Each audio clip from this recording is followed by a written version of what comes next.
Okay, perfect. So prior to getting to UC Berkeley, you ran cross country, you played soccer. When did the anxiety start and what preceded that? Yeah. So I would say I think it didn't really show itself until my freshman year of high school. Um, well, okay, let me back up. That's not true. It didn't show itself to me. It didn't become apparent to me that I was really dealing with severe anxiety until then.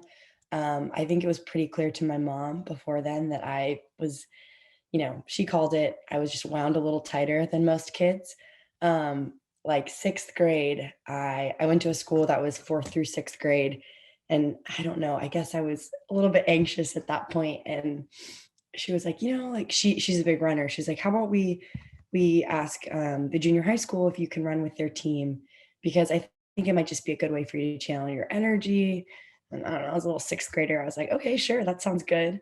So like she had put me into running at that point just because she liked to run and it helped her work through a lot of problems. So I, joined this seventh and eighth grade. I think it was actually the track team at the time, just to like get a little bit more of my energy out. So I would say yeah, that was probably the first time anyone in my life really noticed my anxiety. I think as something I mentioned when I wrote that blog for soccer resilience was, I think for a lot of athletes, even if they don't acknowledge it themselves, anxiety is present and honestly drives. It definitely drove me to like where I got in sports, that level. Um, I think for me, it was the fear of failure, and I think a lot of people have a similar feeling because you don't want to. I mean, it's such a gray line between competitiveness and anxiety, and they do intersect. So for me, it was I don't want to fail, and then a lot of people were like, "Oh, that she's really competitive," and I was, but a big part of it was this weird internal drive of like, if I fail, I'm nothing, which of course is not true. So I think that's kind of when anxiety was like, oh, okay, like this is something you're gonna have to deal with. So And then when did cross country drop off? yeah, I I only ran 2 seasons of cross country. I ran cross country in eighth grade, kind of on a dare for my brother because I liked volleyball at the time as a seventh grader, and my older brother thought I was fast and was like, I have this cool windbreaker from UCLA that I found from the cross country team, but you can only have it if you do eighth grade cross country. So I did eighth grade cross country and I was really successful at it. So then kind of, I continued and did it freshman year of high school. And I won the state championship as a freshman, which was kind of unheard of at the time. And was basically told like, hey, you can go anywhere you want on scholarship with that type of, win under your belt. And then I also won nationals, but that was like just for my age group, not for all of high school. Um, and then, yeah, after that, I, I remember after state going into nationals. I mean, I was a mess the whole season, but I was like crying to my parents. I was like, I hate this sport. It's awful. I don't want to do it. And they were so confused. They said, you don't have to, like, do whatever you want to do. My dad was a little bit confused. He was like, okay, but you are throwing away, a big scholarship if that's something you want in your future. But yeah, so I only did 2 seasons and then I stopped because it was just I would get such bad anxiety that I wouldn't be able to sleep 2 weeks before a race. Um, I hated it. The only way I got through a race was telling myself, okay, like don't walk off the track right now. If you walk off this course, like promising myself, like you can quit after the race is over, just get through it. And then that was obviously not very sustainable. So after a whole season, I was like, all right, this is not for me. So I stopped. And what was the pressure? I mean, what was the conversation with your coach like when you had all these accolades and you were like, I'm stepping away from the sport? Yeah, they weren't happy, obviously. Because it was also it's cross country is kind of odd because it's an individual sport. So I was getting places as winning individually, but it's also a team sport. So there was a part of me that felt like I was letting my team down as well. And that's kind of what the coach harped on because they knew I was a team player. And so I'd gotten like the rest of the team got to go to state because I had won. So then our overall score was higher. So they they weren't thrilled, but like for me, I was not really interested in what they had to say. I knew I was making the right decision for me. But yeah, a lot of people didn't understand. They're like, "You're doing so well. Why would you stop now?" Right? Um, yeah. So I mean, teammates, people on blogs who follow women's cross country or girls cross country at that point. I was a 14-year-old. Were making comments like, "What are you doing? Why are you quitting?" Um, but yeah, I just loved soccer, so I thought that would make me happier, and it did for a long time. Yeah. And then at what point did you decide to pursue soccer more fervently?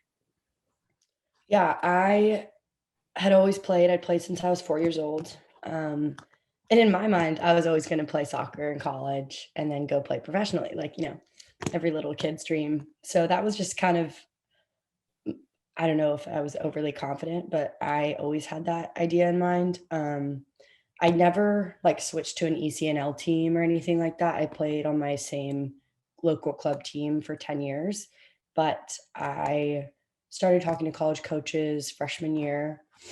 Um, and then I took a couple visits after I quit cross country in the spring. And then I ended up committing during my sophomore year to play soccer at Cal.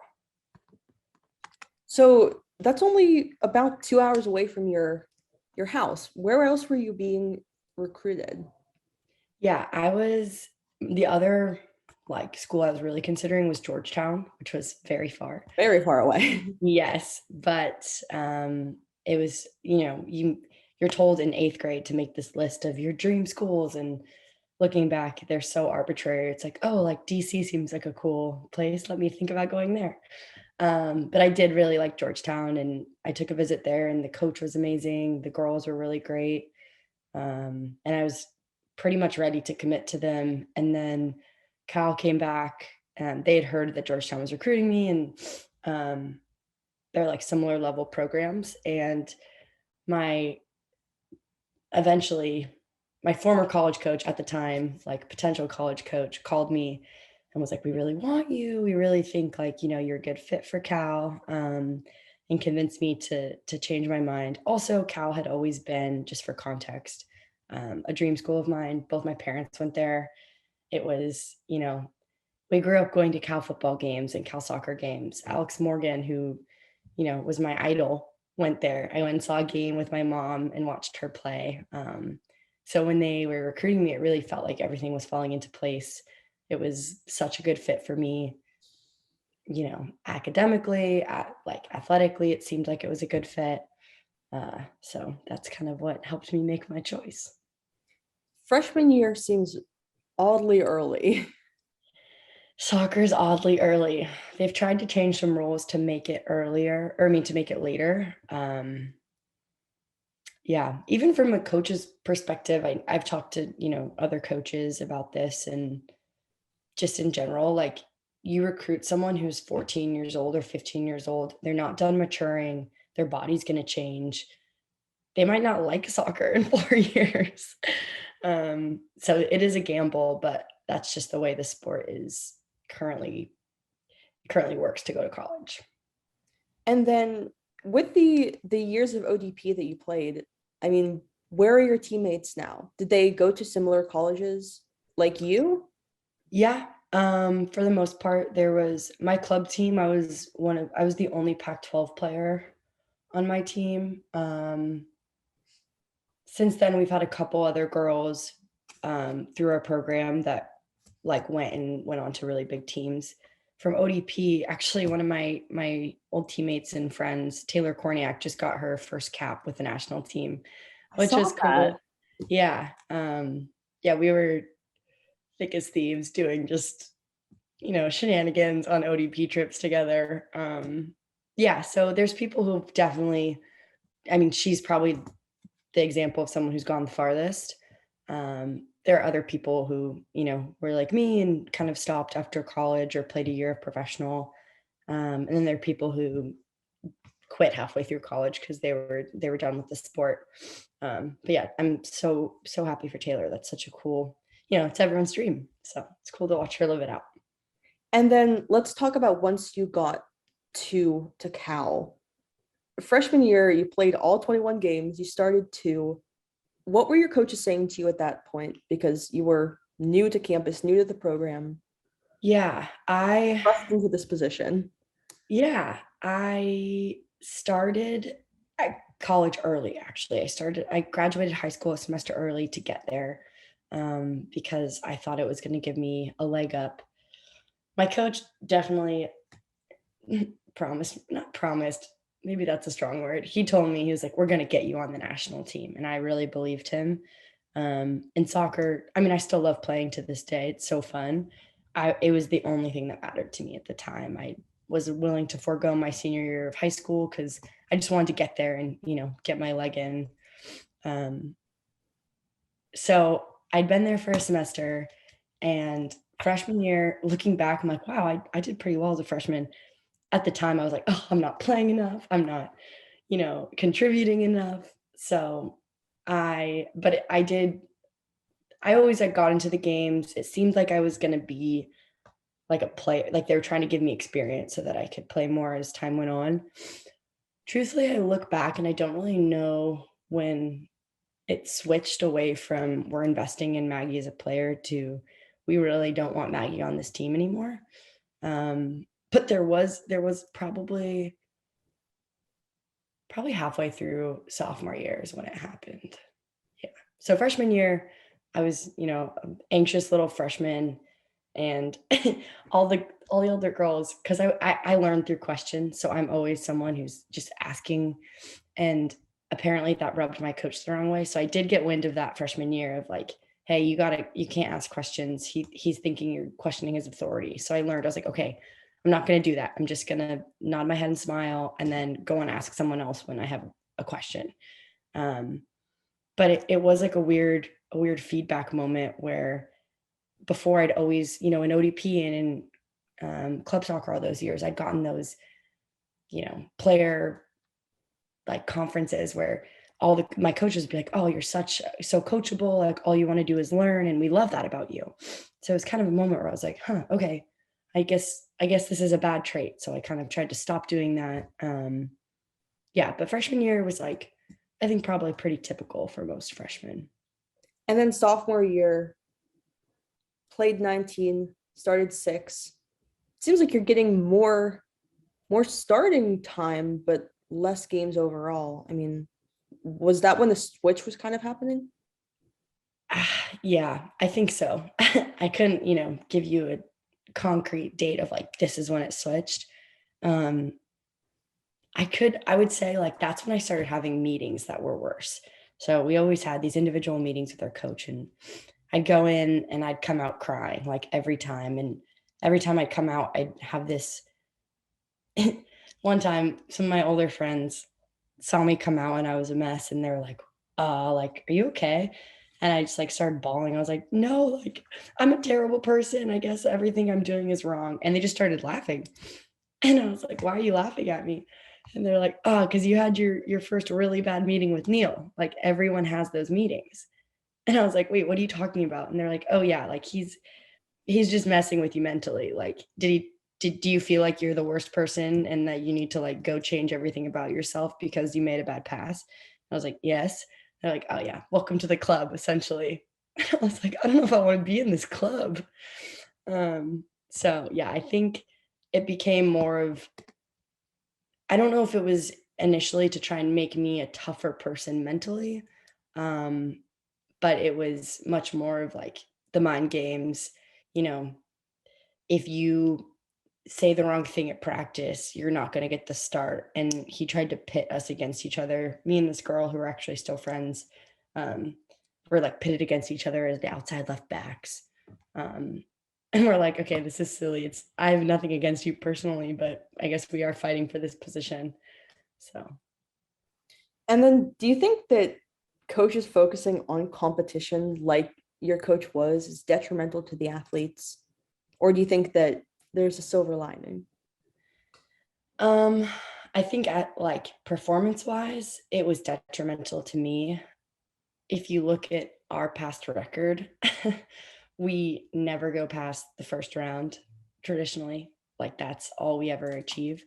And I think that there's a correlation there that's definitely related. I think in terms of, I don't know if it's even what he was doing and pitting us against each other that made us all such good friends, but he definitely recruited great girls. Um, and part of that, I think was probably like all of our desire to please. Like we were perfectionists, we wanted to achieve, and like we would do anything for our sport. Um, so I do think that probably like athletically didn't make us the most successful, but like most of my teammates to this day, I would, take a bullet for. Like I'm living with one of them in San Francisco right now. Yeah, people who will be in my wedding will be my teammates because they were just the best group of girls I could ask for. So why collectively did you allow a coach to mess with your mind like that? Yeah, that's a great question. I think there was an unspoken and oftentimes spoken understanding that our coach was doing it, and people, you know, would be like, "Oh, I'm sorry, he's just being so mean to you today." Like, he's, being such a dick to you, essentially, for lack of better words. Like, oh, or like, let's just get through it. Like, he's just doing it because, XYZ or whatever. Um, like, I think a lot of us are, okay, let me put it this way. You go to college and you think like your understanding of what's around you is shaped by like those who have come before you. So I was kind of under the assumption that this is just how it is. Like the college coach is going to mess with your mind and just be essentially like playing God in your life because he can. He has so much control over, how you feel about your sport, about your life. Like you're with him 3 hours every day and he has control over who plays and like all of that. So I think it was just the reality I was welcomed into. Our assistant coaches would be like, okay, like walk on eggshells today. Like he's in a mood. Like if you want to play, like you need to make sure you're not, looking at him the wrong way. Like he had a weird thing about eye contact and they'd be like, look at him in the eye. If you weren't nodding and smiling at him constantly, he would kick you out of meetings. So just crazy things. Or not, you look back and you laugh and you think like, even I'm, a young adult, but I'm like, I would never, why would you ever make someone feel that way? So, Do you think that athletes fall into that kind of abuse of power frequently based on some preconceived notion of success? absolutely. I think number one, the system is set up so that if a coach comes in and has either, a superiority complex or wants to take advantage of players, it's an opportunity that presents itself to them just because they have such power. And that's not to be said that there aren't amazing coaches out there that don't abuse that power, but right now there's just no, like, your whole, the way the system is set up, it's you have to play their game in order to be successful. So if it's, do I put up with this terrible coach or do I not play my sport ever again? Like, do they, because they're the ones who are the gateway to that, they're going to choose to be like, okay, I'm going to put up with this. It's a little crazy, but at least this way, my one greatest love isn't taken away. And then 2018 comes around, you start off well, and then you get injured. Yes. What happens? So it's funny because if you're looking at my bio, it does say I get injured, and I do. I hurt my knee. I was on crutches for a couple weeks, like in a full leg brace. I'd like partially torn my ACL, MCL, meniscus. Which knee? My right knee. Okay. Yeah, and I'm left-footed. So, um, but it kind of had started before that. That like I had been like considered the starting left back going in out of the last spring season. Um, but I'd gone and worked at this summer camp that my coach really didn't like, and I came back and he was like really upset that I had done that. And then, but yeah, through that whole injury, after I like had come back, I was like, okay, like, I'm ready to go in. Like, I think I'll be back before Pac-12 season starts. And then he didn't put me in, and I was like, okay, this is weird. And then it kind of continued where I wasn't playing at all, and my starting spot was gone. And that which is fine, like that, you get hurt, that happens, but I was never given a reason. And then it seemed that's really when he was trying to get me off the team. He didn't want me there anymore. So that was kind of a hard realization. It was, okay, what is my role? If I'm not going to play at all, what do you want from me? And it seemed he just didn't want me around. Yeah, I mean, I feel like I talked to a lot of athletes who are coming back from injury, and during that rehab process, they take on a different role on the team. It sounds like you didn't really have that kind of switch over. No, yeah. And so I actually got hurt when I was playing professionally this past year. I tore my ankle apart, had to get reconstruction surgery. And that at that time, I did take on a different role. So I know exactly what you're talking about. It's like, okay, like I'm going to bring the energy. I'm going to be, you know, when people are down, like I'm the one people can come to. And I want to just be as supportive and contribute as much as I can without being on the field. Um, I would say at first I was that, but it just became abundantly clear to me that like even though my teammates liked having me around, there was no plan for the coach to ever put me back into the team on a playing level. Um, and we didn't really know why. To this day, I don't know why. I don't know. Again, maybe it was something I said, maybe it was something I don't know. I have no understanding of why the switch happened. And then you only played 7 games senior year. Was that Yeah. just continuation? I mean, no starts. You had effectively been kicked off the Yeah. start. So it got to the point where, I mean, I played in every game freshman year. I never even considered not traveling. And by senior year, it was before senior year, I had this meeting with my coach where he told me that if I came back to the team, I would be toxic, and that another one of my friends had told him that I shouldn't come back, because it would just affect the team so negatively. And I knew that wasn't true. I was like, okay, well, this girl's amazing. She would never say that. And I confirmed with her later. She's like, of course I didn't say that. But I think, being honest, by that time I was on full scholarship by the end of my junior year and going into my senior year. And so I was financially a cost.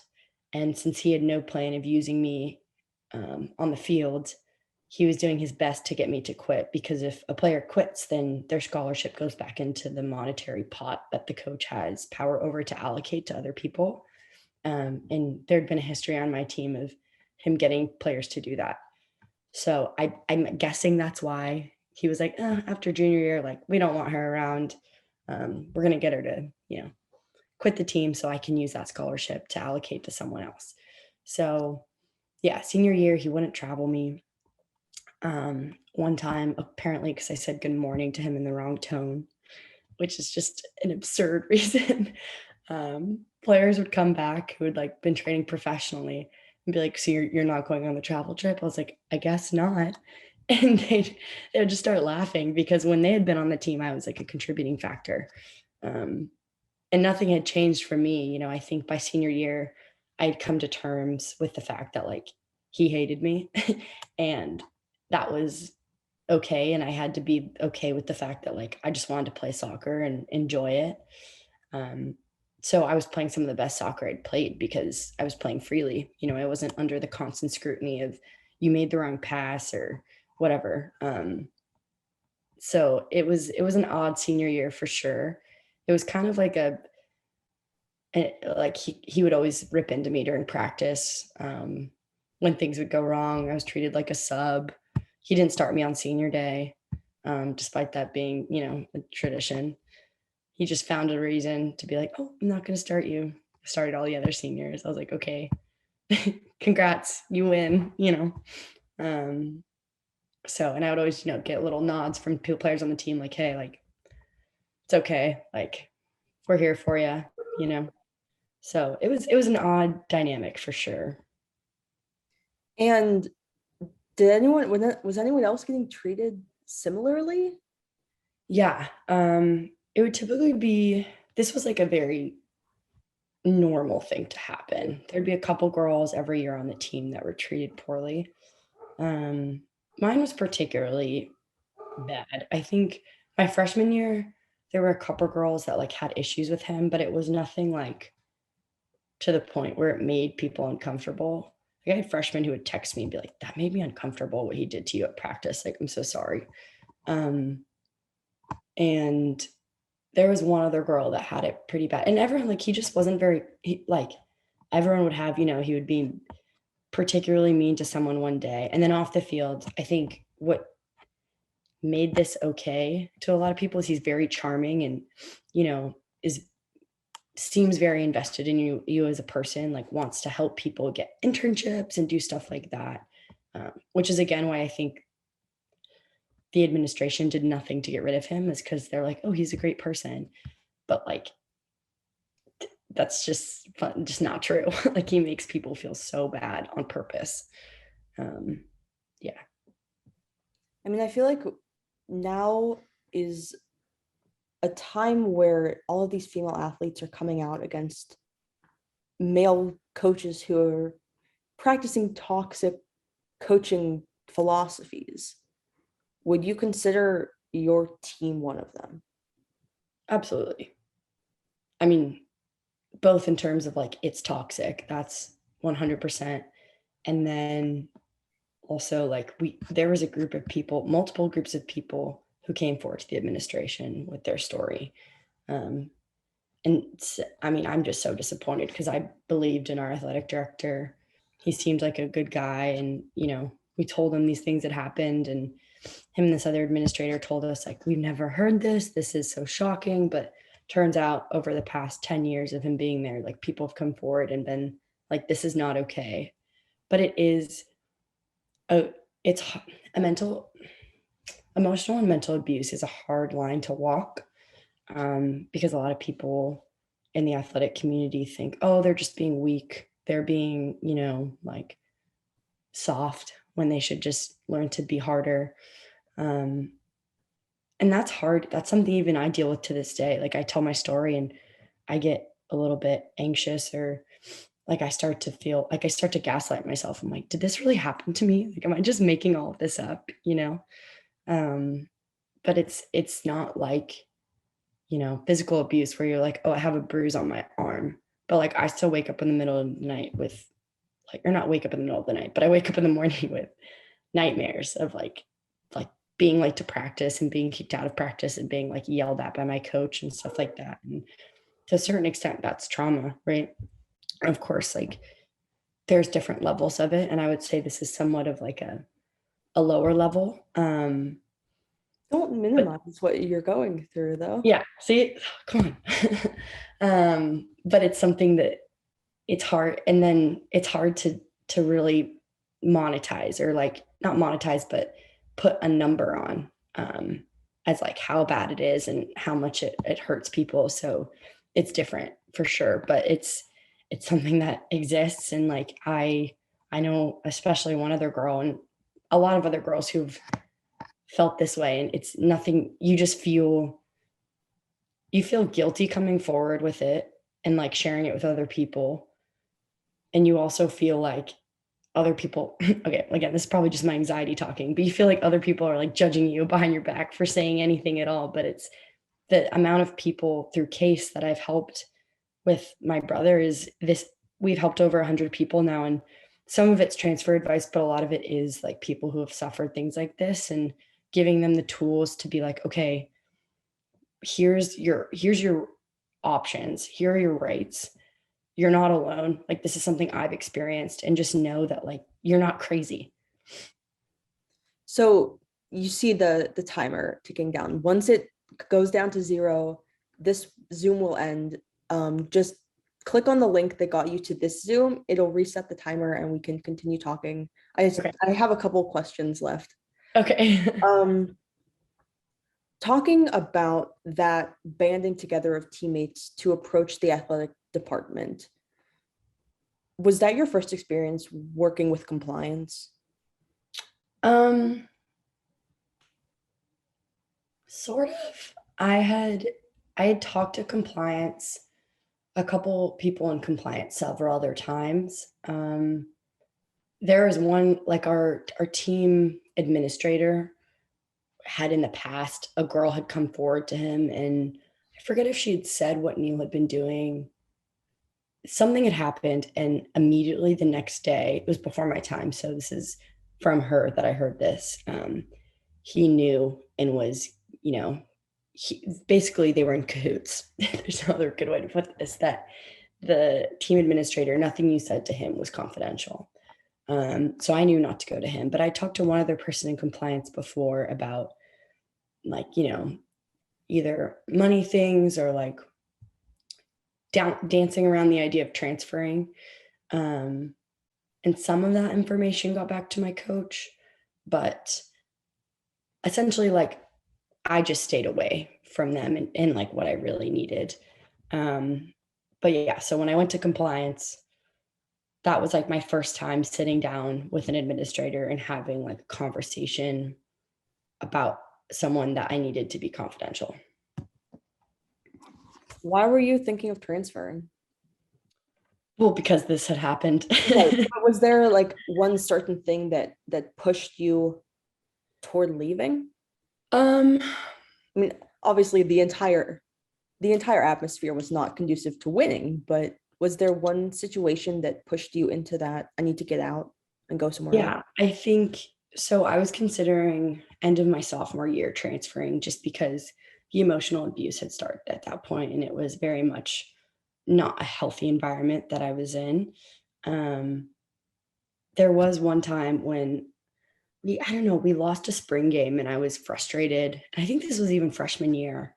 And I was talking to a teammate and I said, like, oh, so frustrating. It felt like no one out there was trying, like, and I'd been playing a lot. So it wasn't like I was on the sideline saying this. And she was like, I know, like, it's hard. Like, I was like, I don't like, is this normal? Is this, I don't know if this is a good fit for me. Like, I want people who want to be winners around me. And she was like, I know, it makes me think about transferring. And then somehow on Monday morning, I go into a meeting with my coach and he's telling me, he's like, how dare you think about transferring? And I hadn't even been the one to have said that. Like, it had been my teammate and it had just been, after a game, like blowing off a little bit of steam. He'd said, like, I'll sign your transfer papers tomorrow. You'd be lucky if any other coach would ever pick you up. Like, I'm giving you an opportunity, and how dare you think that you can go against my authority? Like, took it very personally. Um, and for me, I was like, whoa, like, where's this coming from? That was not my intention at all. So just like episodes like that I kind of had in the back of my mind. And that was not like a once-off situation, obviously. So by the end of sophomore year, I was like, I'm not happy here. I need to look at my options. So I did. And ultimately, I decided to stay at Cal because I loved my teammates. I loved the school academically. I loved what it gave me socially. I felt like it was the perfect school. It was big football school, fun athletic environment, so many opportunities to get involved with internships and learn. And I loved it. So I didn't want to throw all of that away and have to start fresh at a new school if I didn't know if it would be any better. Because again, at this point, I was like, I think this isn't normal what he's doing, but also, how do you know? Because it's not like you can talk to other college coaches when you're in a program. Like, if I were to reach out to a college coach without having entered the transfer portal, they can't get back to me and they'll alert my coach that I had talked to them. So there's really there's no freedom to explore your options unless you enter the transfer portal and, give up your scholarship for the following semester. And then, so you had these experiences working with compliance and them not keeping your secrets confidential. Who were you talking to? I mean, it must have not even felt like you could talk to your teammates at that point. Yeah. Again, it's kind of like a weird unspoken thing where you don't want to tell your teammates you're thinking about transferring. Number one, because you don't want to tell them like, hey, I'm leaving. um, but also, yeah, I just didn't approach compliance really with that information other than the essentials I needed. I was pretty lucky that my brother, Connor, who is a licensed attorney, was in law school at the time at UCLA, and just happened to be working in the compliance department there. Um, just because, he loved sports. He was always a big sports fan and thought sports law was an interesting thing to learn about. So I would go to him and be like, hey, like, what do I do? Like, Neil's doing this. He's threatening to take away my scholarship. He's telling me, like, I'm not going to be allowed to come back and all these, like, kind of crazy things that were empty threats. And he would lay out to me, like, no, like, if Mags, like, if you follow the rules, you don't break any team rules, you don't, do anything legally that threatens your scholarship, he cannot kick you off the team. So just put your head down, get through it if that's what you want. If you want to, keep your scholarship and keep playing, those are your options.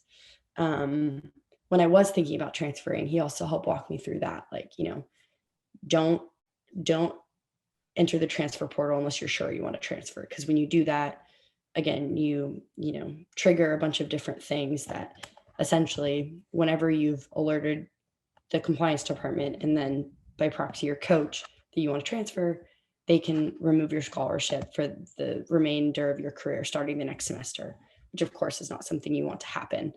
Um, so there were just like little loopholes you have to jump through and things that no student athlete is aware of. Because again, you never go into your college experience thinking, oh, I need to transfer. You want to be happy where you are. So yeah, I had like a sounding board, which was so lucky. And that's kind of again why we with CACE decided, okay, this needs to exist for student athletes. People need to have that right and that knowledge base to make informed decisions. And this, that having the power to control your own situation quells so much anxiety and also just gives you an opportunity to like take control of your situation and make the decision that's right for you without any bias from the school or from your coach or from your team. So you majored in political science. Did you anticipate using that? And are you currently using that in any capacity? Yeah, I see the Yeah, things so we have less than a minute. We can stop now and pick it up pick back next up. time. Okay, let's do that. Okay, what were you talking? So are you using your political science degree? Was essentially my question. Yes. So yeah, I switched my major a couple times because I was interested in a lot of different things. I am using it. I currently work in human rights, refugee resettlement. So I help. Amazing. I'm on the Afghan Support and Investment Project team. So we help people who have fled the Taliban and come to Northern California. We help them get housing and get resettled in California. Wow. Yeah. Does that kind of mindset play into the work that you do with CASE? Yeah, I think since I was little, it was always instilled in me by my mom and my parents just in general, like leave the world a better place than you found it. And I think I've always just had this weird internal drive, not weird, but to help people. Like I want other people to, you know, feel good about themselves and just be able to have a normal life. So I think that definitely guides both CASE and my current job. I am applying to law school as well. Yeah, so I'm planning on applying this cycle. And then I feel like I'm interested in so many different parts of the law. Connor and I, my brother, our goal is to take CASE full time. Because right now it's just something we do because we don't charge athletes. So we just do it in our spare time. Just the two of us, and it's not anything we make money on because we just we haven't gotten into being able to put enough time in to get donors and partnerships that are going to result in some financial stability. But essentially, like everything I'm considering with law is, whether it's sports law or it's human rights law, I just want to make people have a better experience and have the tools they need to be successful and have some control over their own life. Speaking of autonomous success, what do you think works most against student athlete success? Like what stops it? Yeah, like is there one thing that you can point to while you're in college that stands between you and being successful? Yeah. Outside of perfectionism, which I think is a both diagnosed and undiagnosed thing for a lot of student athletes, I think knowledge and access to knowledge. And that's kind of why, again, we formed CASE was if I had had that information of like, your coach can't kick you off the team, I think I would have been less worried. And of course, my brother told me that down the line. But if people get themselves into situations or just want to have information, I think that is so empowering that it allows you to then look at your problems from a position of like, okay, I have tools, I can do this. I don't need to, like the worry is taken out of it. So it saves you time. It also, yeah, just gives you the tools you need to make decisions for yourself. And then in that article for soccer resilience, you referred to college athletics as a pressure cooker. Yeah. I just thought that was such an interesting combination. I it's kind of an interesting place because I think at least in the media and by society in general, you're told it's the cream of the crop, right? Like you are living the dream. It's such an like you're lucky to be there, which is true. But it's also the way things have gone. Like every person, like I've spent more time on the field than I have anywhere else in the world. So your entire life is around this one thing. And then if it's not successful, you lose your identity a bit. You don't know what to do. And you're spending so much time on your sport and you're also there's a lot of money at stake, so the whole industry has gotten more and more fast paced. And I think there's more pressure to be successful. And if you're not successful at your sport, again, just because everyone's such perfectionists and they're competitive, like you're putting these like very intense individuals in this situation where they're told like to be successful, you need to do everything perfectly. And if you don't do even if you do everything perfectly, it still might not work out for you. So all of that at play, it becomes kind of a toxic environment for student athletes. There's no balance in life. Like your job is your sport. And if you're not good at it, like good luck. And you went to a D1 school that had a ton of resources for situations like this. I mean, athletics has nutritionists, they have sports psychologists, they have people in place who Yeah. should be able to kind of work you through this.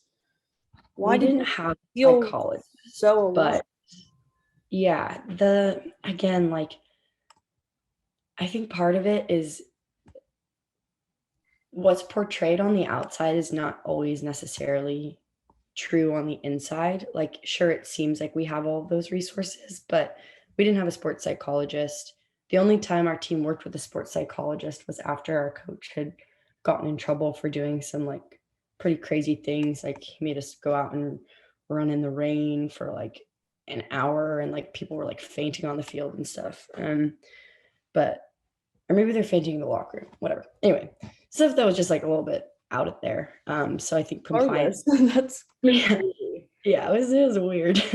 It was after he'd canceled practice and we tried to go and play pickup because it was raining and we thought it was like, oh, look at us, like he'd be so proud we're playing extra soccer, and then it was taken the wrong way.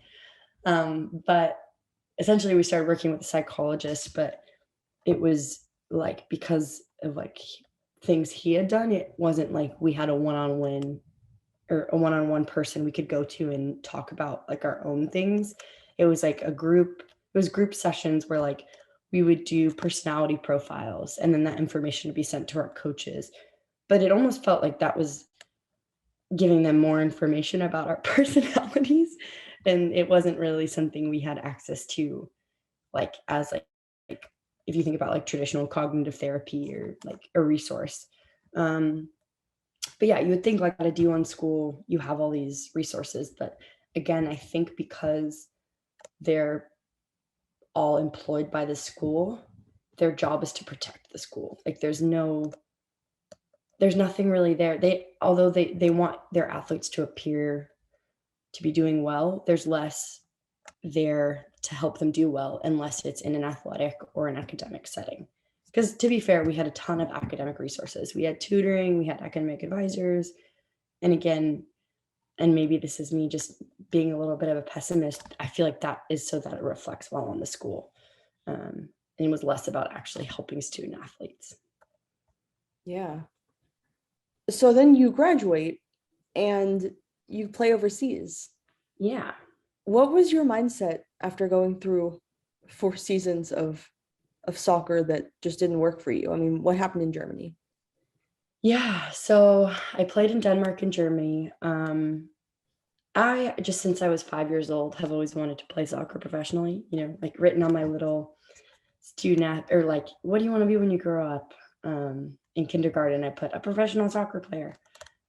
So it was kind of like a way for me to both have an end goal and keep putting in the work at Cal, even if my coach wasn't on board, to be like, hey, I really want to play soccer afterwards. So I'm going to keep working on my own and, kind of have something to work towards when life got a little tougher.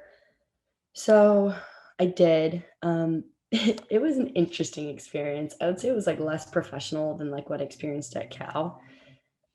Denmark was like definitely, so you just move there and I was living, there was one other American there, so we like had each other, but it's definitely still growing, women's soccer abroad. So it's not the most professional setting. Like our facilities weren't great. The coaching wasn't awesome, but it wasn't toxic. It just wasn't like very high level. And the play itself wasn't that high level. Germany, I was there for like 2 or 3 weeks, had the starting position, and then I tore my entire ankle apart and had to rehab for 5 months. So that was really hard. And then after that, it was essentially like I was just I didn't love the lifestyle because it's pretty much like your job is your sport again, which is cool in theory, but I was pretty homesick. I was away from my family and friends, and it was a cool experience, but I was ready to come home and kind of get started on my career professionally outside of my sport. And could still tell my little 5-year-old self like, hey, you did it, you played professional soccer, got to see some of the world. So I'm thankful for it. I do wish I hadn't torn my ankle. I don't know where I would be if I hadn't, but I'm really happy where I am. And yeah, like again, soccer, I feel like that's kind of the theme, even if it had its negatives, like having a toxic coach or having to be on crutches and get surgery. Like it's still something that's guided my entire life and shaped me into who I am. And I love the sport. Like I wouldn't change having played professional soccer or college soccer for anything. And then now that NIL is in effect and the transfer portal is loaded, saturated, how Yeah. does that change the quality of person that comes and uses CACE? Yeah, it's been interesting. We've helped some people with NIL. I don't think it necessarily changes student athletes. I think they're just given an opportunity to monetize some of the work they've put in for so many years. Um, yeah, again, our goal at CASE is just to give people the information to make decisions. So we don't help them like get NIL deals or anything like that. We just tell them like, here's red flag do you want to look for so you're not breaking any rules. Um, excuse me. So it'll be interesting to see it go into effect beyond just like, yeah, people transferring for like opportunities, but I'm pretty much all for it. I think it's just again, people should get to reap the benefits of the work they've put in for so long. And then, is there anything else that you think that I missed about your story, the work you've done, the work you plan on doing in the future? Um, no, I mean, I think that was I'm sorry if all my answers were a little bit long-winded. Oh, Um, I would so much rather have long-winded answers. Like, believe me. yeah. No, I mean, yeah, our goal with CASE is to help as many people as possible and also get that information out there for student athletes who, might have questions. Like, we're just a free resource you can bounce ideas off of and ask questions if you're considering transferring or, you're experiencing some sort of issue. Like, we're a completely third party organization who doesn't charge you. Like, our goal is just to provide you with the knowledge to make the right decisions for you. We don't have any stake in how well a school is doing. Like, I think I just want people to know we exist and we're not like a crazy resource that's like their coach tricking them into giving them information. Um, so yeah, I think just knowing that there are people out there who are like them and want to help and seeking those resources out. And then let's see when your episode will come out. It won't be until the end of July, but let me get you the exact date. Okay. So it will be July 20th. Great. So Good. you have about a month. Nice. Um, Is this something you just do in your free time as well, or? yeah, so I'm essentially a freelancer, so I do a lot of Cool. different stuff, but I cover a lot of college sports. This podcast, I actually have 2 degrees. Oh, I went to West Virginia University and nice. I graduated in 2019 as well. And I have a bachelor's in broadcast journalism and a bachelor's in sports psychology. Oh, And wow. this podcast brings both of those together in a really cool Yeah, way. And absolutely. so, I mean, I've interviewed athletes from tons of countries and 6 of 7 continents, and it's Wow. just been the most incredible thing. And BetterHelp.com is a mental health resource, and they're a sponsor of the podcast. So that's Yeah, really cool. that's Um, so awesome. yeah. So I get to tell stories like yours every week. That is so awesome. Yeah. Yeah, Really. I minored in journalism as well, so I like thought about it for a minute, but it's definitely something I'm interested in and just admire so much. Yeah, I mean, the stories I've gotten to tell, I feel like I'm just, as soon as I click like end meeting, I'm like just floored by the incredible stories that I get to tell. It's awesome. Yeah, it's cool. It's also just a great platform to like Yeah. provide for people to be able to, Yeah, it their is. stories.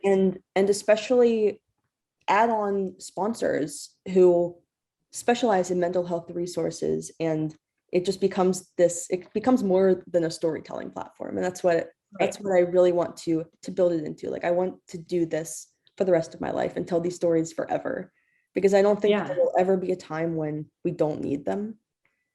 yeah. And like, And especially now. providing, yeah, now is the time more than ever. Um, that's like, it's been sad to hear everything I feel like that's come out, but it's also like so incredible that like there's traction for it. Like, it's not just being dismissed as people who are whining.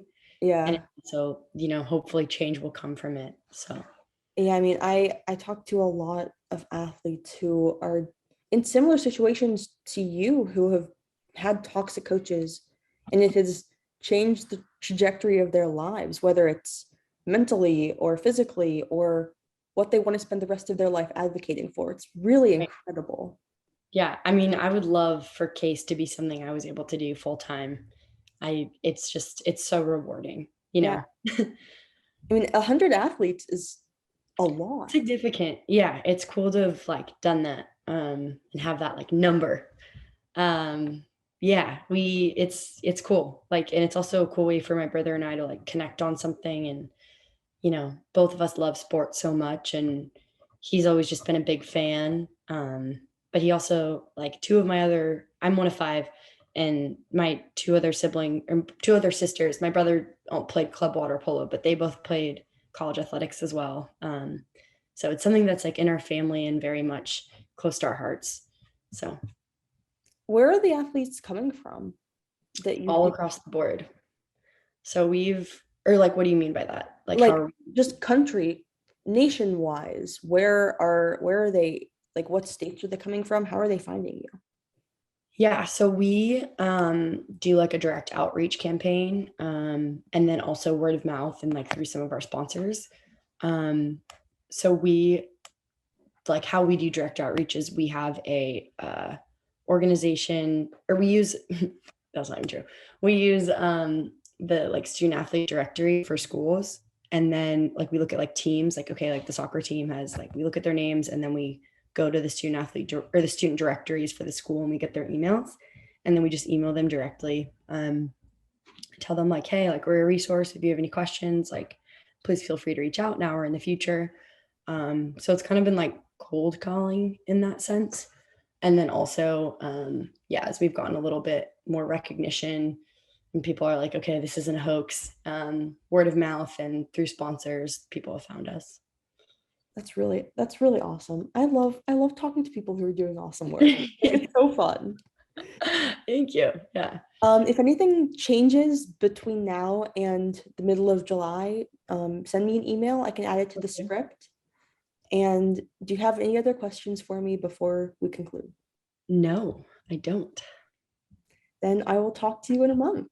Okay. Thank you so much. Bye. Bye. Have a good day.